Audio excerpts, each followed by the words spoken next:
আচ্ছা, এই রেস্টুরেন্টে গিয়ে খাওয়া দাওয়া শেষে মুড়ি আর এই মিছরি এটা খেতে কার কার ভালো লাগে বলো তো?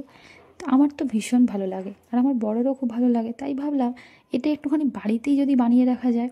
একটুখানি মুড়ি আর মিছরি তাই কিনে নিয়ে এসেছিলাম এটাকে বানাবো বলে। মাঝে মাঝে তাহলে বাড়িতে খাওয়া দাওয়ার পরে একটু খাওয়া যাবে। এটা আমার প্রচণ্ড ভালো লাগে এই মুড়ি আর মিছরিটা খেতে। তো এই মুড়িটা ফার্স্টে একটুখানি নিয়ে নিলাম। এটা কিনে আনার পরে এই কন্টেনারে আমি একটু ঢেলে রেখে দিয়েছিলাম। প্লাস্টিকে বা ঠোঁয়ায় করে তো ওরমভাবে আর রাখা যায় না, সেই জন্য। তো অল্প অল্প করে ওই জন্য মিশিয়ে মিশিয়ে এই ছোটো কৌটোটা করে রেখে দেবো। আবার যখন শেষ হয়ে যাবে তখন আবার একটু করে মিশিয়ে নেওয়া যাবে।